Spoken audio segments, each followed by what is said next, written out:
민주당의 새 정부 출범에 대한 발목 잡기가 도를 넘고 있습니다. 당초 오늘부터 이틀간 한덕수 국무총리 후보자에 대한 인사청문회를 실시하기로 여야 합의하여 의결까지 마쳤으나 민주당은 자료 지출 미비를 이유로 청문회를 보이콧하겠다고 합니다. 그러나 한덕수 후보자가 자료 제출이 미비했다는 것은 말도 안 되는 이야기입니다.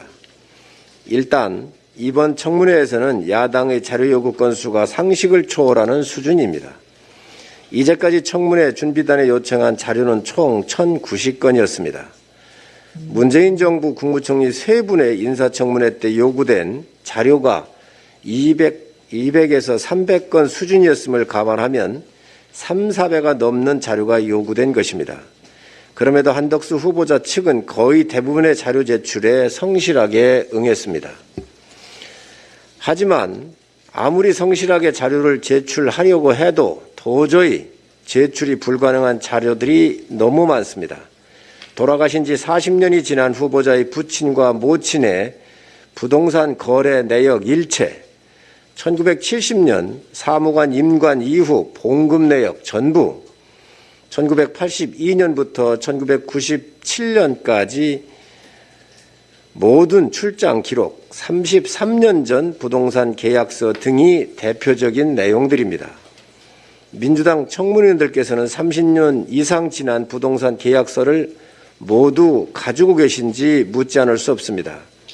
현 시점에서 도저히 구할 방법이 없는 자료들을 요구해 놓고 제출이 안 돼서 청문회를 못하겠다고 하면 국민들께서 납득을 하시겠습니까? 한덕수 후보자께서도 최대한 자료를 찾아보시고 추가로 제출이 가능한 자료가 하나라도 더 있다고 한다면 제출해 주실 것을 다시 한번 요청드립니다. 그러나 민주당도 최소한 상식선에서 자료를 요청해 주시기 바랍니다. 70년대, 80년대 자료들을 요구해 놓고 없다고 하니 자료 제출이 불성실하다고 하는 것이 말이 됩니까? 타임머신 타고라도 가서 가져오라는 얘기인지 묻지 않을 수 없습니다. 인사청문회 일정을 의결한 것은 여야 간의 약속이기도 하지만 국민과의 약속이기도 합니다. 이미 공중파 3사와 국회 방송이 생중계를 준비하고 있습니다. 국민들께도 국민들께서도 인사청문회를 고대하고 계십니다. 이 상황에서 갑작스럽게 청문회를 연기하자고 하는 것은 국민에 대한 예의가 아닙니다. 민주당은 더 이상 발목 잡기를 멈추고 잠시 후 10시부터 시작될 예정인 한덕수 국무총리 후보자의 인사청문회에 참석해 주실 것을 간곡하게 호소합니다.